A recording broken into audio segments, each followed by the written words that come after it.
The Ultimate Husband. By Sky Kissing Wolf. Episode 146. Daryl is lucky to befriend Dax, but both of them aren't at the same level. They won't be friends for long, thought Kent. He set up the shark incident, but Daryl was the one getting the attention. Even Megan was ignoring him now. "All right, silence please." Edward stepped forward and spoke. "All of you are from rich and famous families. Everyone had been pampered. The aim of this outing is to challenge everyone's survival instincts. We shall barbecue the shark later. Let's get a place to sleep for now." Edward spoke loudly. Great. Everyone unanimously agreed. Everyone soon embarked on searching for a resting place after eating the barbecued fish. "Come quickly, there's a cave over here. It's big enough for all of us to rest," shouted someone excitedly not long after that. Everyone moved towards the cave. Platinum Corporation. The company was surrounded by countless fans, with all of them holding paper signs and light sticks. Everyone was really excited. All the media in Donghai City was here too. All of them were waiting for someone. Yes, Giselle Lint. Despite the technical problem incident of her earpiece much earlier, Giselle was still a hit. Not only did she look attractive, but her vocals were also great. She had always been famous for her sexy body and sweet smile. The superstar judges show all their love for Giselle, hence it was no surprise that she ended up winning the show as the champion. Giselle was the most talented female artist in the entertainment industry. Once the final episode of Superstar was aired, every major film investor and entertainment company extended their interest to Giselle. Some would like to organize her concert, while others would like to get her involved with their movie shoots. Among them was Dalton Entertainment, who offered an appearance fee of $5 million to be the lead actress in their movie. The price was really high for a beginner like Giselle. Dalton Entertainment was a company with great foundations, resources, and connections. The famous girls group, Ladies 102, was one of the groups signed under them. Giselle went for an interview at Dalton Entertainment the day before. The president, Dalton Zander, was the one meeting Giselle. He could not help himself after seeing Giselle's beauty. What an attractive lady. Giselle felt extremely uncomfortable as Dalton kept staring at her body. How rude he was as the president. How could he be so disgusting? After the interview, Dalton walked over to Giselle with a smile and sat beside her. He then started holding her hands, pretending he was a fortune teller. Giselle was furious as he was clearly taking advantage of her. She stood and was about to leave. Dalton grabbed her waist and looked over her body. "Oh wow, you really look amazing. Look at your body, no wonder you're the champion." Dalton met many female artists before, but Giselle was the most attractive one. Giselle struggled to escape. "Excuse me, President Zander, please respect me. I'm not the kind of woman you are thinking of." Although she was in the entertainment industry, Giselle had always kept herself pure. She had always reminded herself to take care of her life. Besides, Dalton looked hideous like a pig. Dalton was upset when he saw Giselle struggling. "Miss Giselle Lint, why are you so angry? You're an intelligent lady. All you have to do is spend the night with me and I'll guarantee all the resources you need to make you famous. What do you say?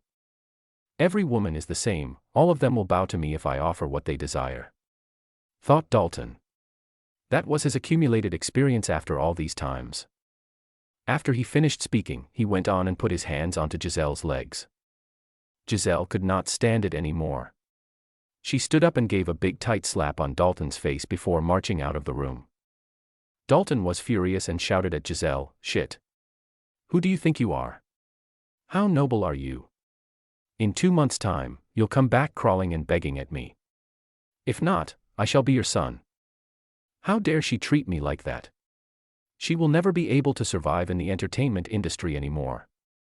I shall make her come crawling back to me and calling me dear father while begging for my forgiveness." Dalton was thinking in his mind. Giselle pretended she did not hear a word as she left on her stilettos.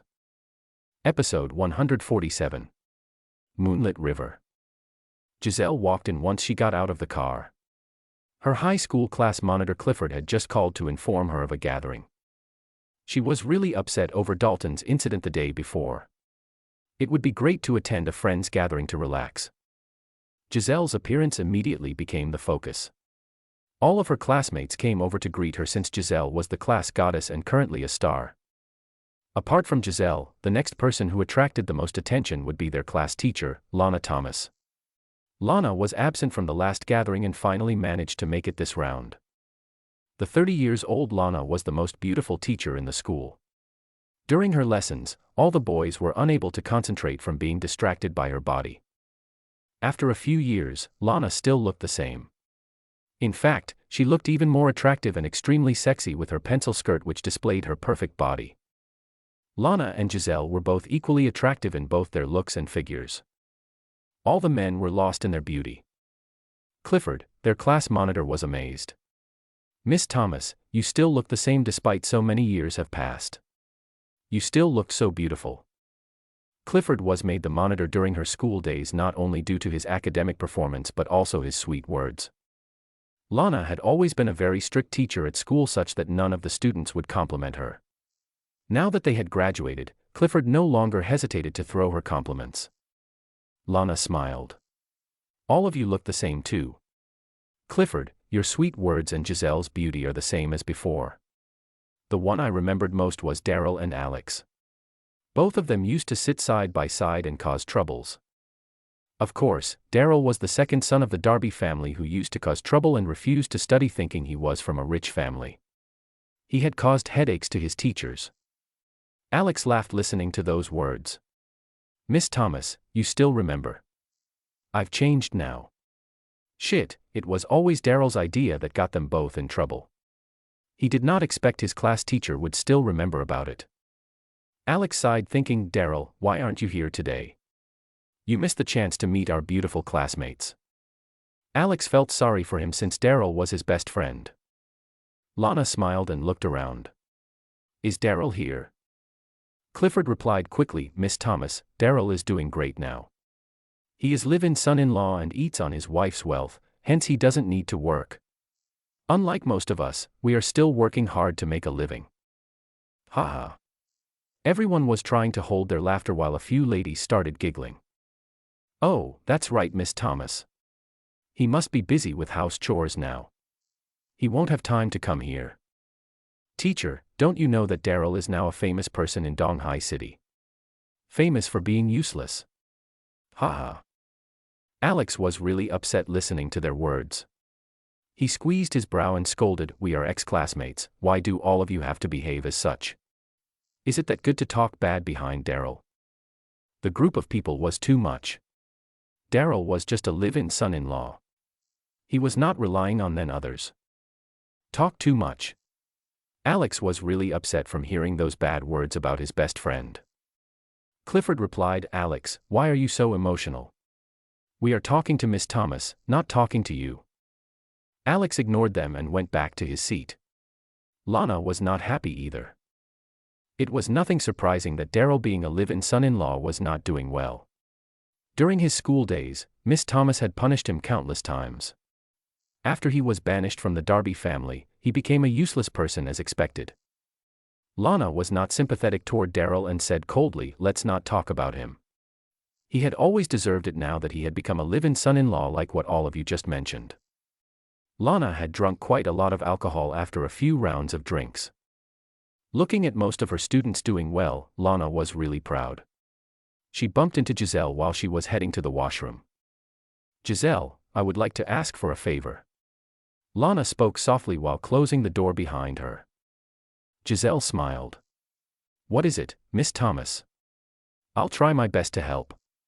Giselle was always grateful Lana treated her well during her school days. Lana said softly, "Guess you have a good relationship with the president of Platinum Corporation." I wish to venture into the entertainment industry. Can you introduce me to the president?" Episode 148. Although she was a school teacher, Lana had good vocals, a beautiful look, and a sexy body. She looked elegant even though she was already in her 30s. Giselle was a big star. It would be great if Giselle could help to recommend her. Giselle was stunned and immediately replied, "Actually, the president of Platinum Corporation is." She stopped in the middle of her words. She almost forgot Daryl was keeping a really low profile and did not want many people knowing about his status. How? What should she do with her teacher's request? Thinking of that, Giselle smiled. Sure, let me find out tomorrow. Lana was very excited as she added, great. I shall send you some of my photos. Please send them to the president of Platinum Corporation. Lana started texting her photos to Giselle. She had always been confident in her own looks and her body, as she felt she was just as beautiful as those movie stars. She was confident that the president of Platinum Corporation would be interested in her after seeing her photos. Lana had picked many photos of herself taken from different angles and styles. Giselle had no choice but to forward all of them to Daryl. Dragon Rising Lake. All of them had gathered in the cave. Everyone was satisfied as they managed to find a cave before sundown. The cave's width was the size of 3 to 4 basketball courts. It had more than enough space for everyone to take a rest. As the night was still young, everyone started gathering in groups to chit-chat. Daryl and Dax immediately clicked when they met. Both of them were busy chatting in the cave.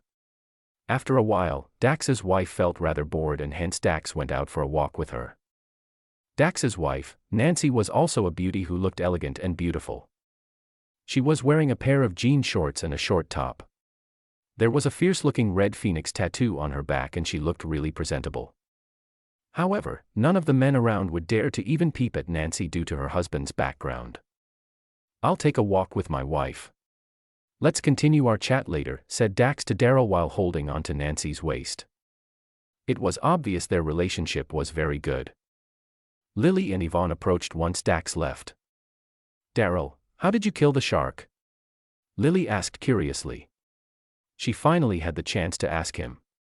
No matter how strong a man could be, it was unlikely he could defeat a shark. Daryl smiled. It's nothing special, Elle just gave it a few punches and it was out.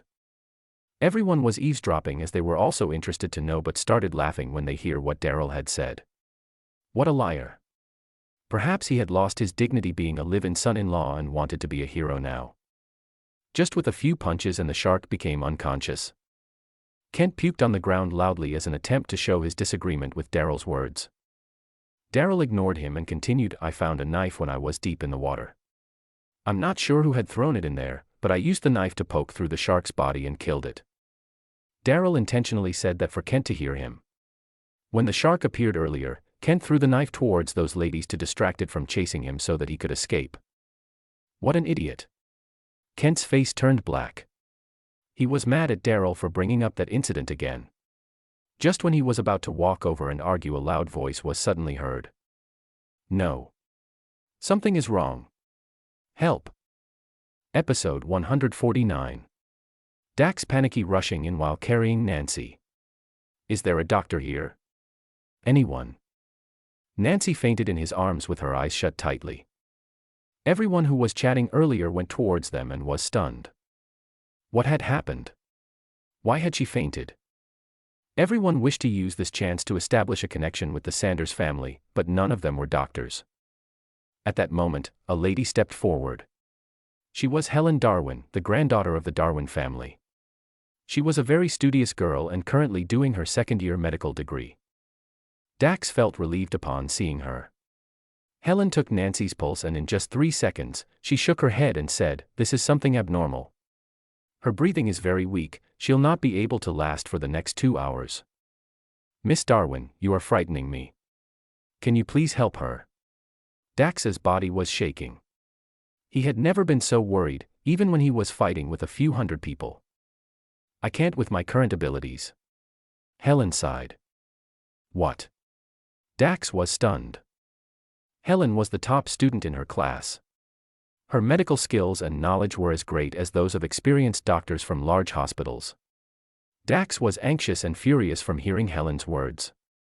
He stared at Kent. Kent, your Hoff family organized this outing trip. Didn't you arrange for an ambulance at standby? Dax was furious and looked really scary. If anything were to happen to my wife, your whole Hoff family will be in huge trouble.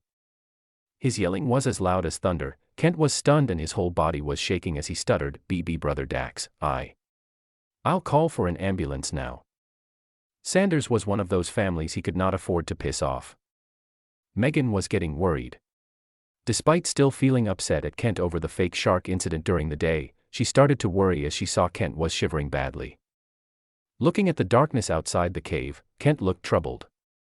The outing's aim was to live independently. Everyone was supposed to feed on barbecue fish and spent a night in the cave. No cars were left behind them, not to mention a doctor. Besides, the place they were located was rather secluded.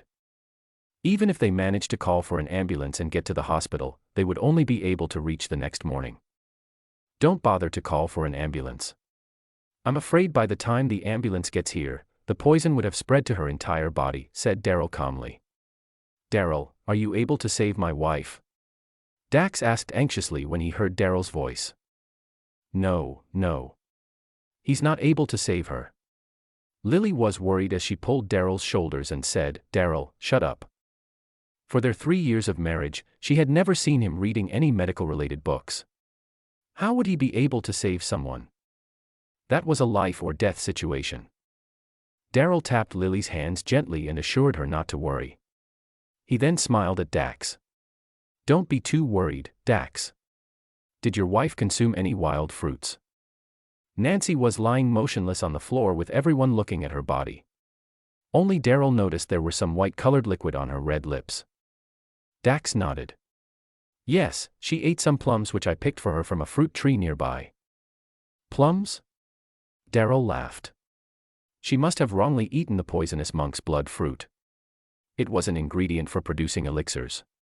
Daryl had not expected to be able to find that ingredient on this trip. The most important matter was to save Nancy first. He could go collect the monk's blood fruit later. With that thought in mind, Daryl instructed Dax, please put your wife down and let her sit on my lap. According to the Infinite Elixir Manual, it was not too difficult to cure the monk's blood fruit's poison. One only needed to conjure the trisolar elixir and the poison would be cleared. It was not too difficult to produce trisolar elixir as it was an entry-level elixir. The ingredients needed were water, tree roots, and worms. However, it would take half an hour to produce the elixir and Daryl would need to seal Nancy's energy field to prevent the poison from spreading further, hence he needed Nancy to sit on his lap. Everyone surrounding them was furious upon hearing Daryl's words. What the heck he was trying to do? Did he think he can act as he wishes because he killed a shark? How dare he interfere with the Sanders family's matters and ask for Nancy to sit on his lap? He must be crazy. Justin yelled, Daryl, are you too lonely from being a live-in son-in-law that you are very desperate for a woman? Your wife won't let you touch her, so you want to take advantage of Dax's wife. Episode 150. Yes, do you want to die? Kent also shouted in frustration. Daryl did not immediately reply. He just waved his hands and said, fine then, if that's the case both of you please treat her. Both of them were speechless. How would they know how to treat her sickness? Fine, shut up the both of you, Dax shook his hands. He gently put Nancy down and helped her to sit on Daryl's lap. Dax, please find some tree roots and worms from outside, said Daryl while pressing his fingers against Nancy's abdomen. Rising Sun Acupoint. During his days of learning martial arts, his master had warned that acupoint was not to be touched unnecessarily. It was because that was the energy and blood turning zone. It may easily lead to blood blockage. After Dax left, Lily approached Daryl quickly. Daryl, stop fooling around. Nancy's situation seems really bad. Are you sure you can do it? Don't force yourself. Lily was not happy about the fact Nancy was leaning close to Daryl. She felt really uncomfortable. Don't worry, I can handle it. He could handle it. Was he a doctor? Lily was furious. Daryl, you are going to get the Linden family in trouble. We really can't afford to upset the Sanders family. Daryl did not reply and kept his focus on pressing Nancy's acupoint while transferring some energy to Nancy. Not long after, Dax returned holding a plastic bag filled with tree roots and worms. William was cold sweating. President Sanders, this is a matter of life and death. Can you be so careless? What can Daryl do? Please don't trust him. If Daryl failed to rescue Nancy, he could pay his life to the Sanders family, but it might still bring trouble to the Linden family. Yes, he doesn't know a thing. Please don't trust him, President Sanders. I know him well. He just wants to be a hero. Everyone's comments were causing even more frustration for Dax. Can all of you shut up? Dax blew his top while shouting and looking at everyone. I know what all of you are thinking. You are worried it'll implicate you if anything were to go wrong. Don't worry, even Daryl failed to rescue my wife, I'll not hold you responsible. Everyone went speechless after hearing Dax's words. Dax then added, we have no other choices now. The ambulance will only arrive tomorrow morning. I trust Daryl. Everyone sighed in relief. Dax had said they would not be held responsible, hence there was nothing else for them to say. Lily stood speechless, feeling worried. Dax and Daryl had just known each other today. How could he trust Daryl with all his heart? As compared to herself, Daryl and she were married and lived together for 3 years now, but she had always doubted him at every critical moment. Could it be that she still did not know him well? You are confident you can treat Dax's wife? Lily walked up to Daryl again. Daryl smiled. Had I ever broken my promises? Lily had a shiver. It was true. All these times, regardless of matters relating to the Linden family or any other matters, everything would turn out fine as long as she did what he asked her to do. It felt like her husband was almighty. At that moment, Dax asked nervously, Daryl, are these worms to be consumed directly? The worms were little treasures also known as ground dragons. They were used in traditional medicine to cure many illnesses. Daryl shook his head. No, it'll not help by consuming it directly. It needs to be made into elixir. What? Elixir? A few girls giggled upon hearing that. It was now proven the live-in son-in-law was just fooling around. William laughed. Daryl, since when can you produce an elixir? Did you learn that during the past few years of staying in our Linden family? Did you manage to produce the eternal youth elixir? Show it to us. Ha ha, ha ha. Everyone could not stop laughing after listening to William's words. For more episode, don't forget to subscribe.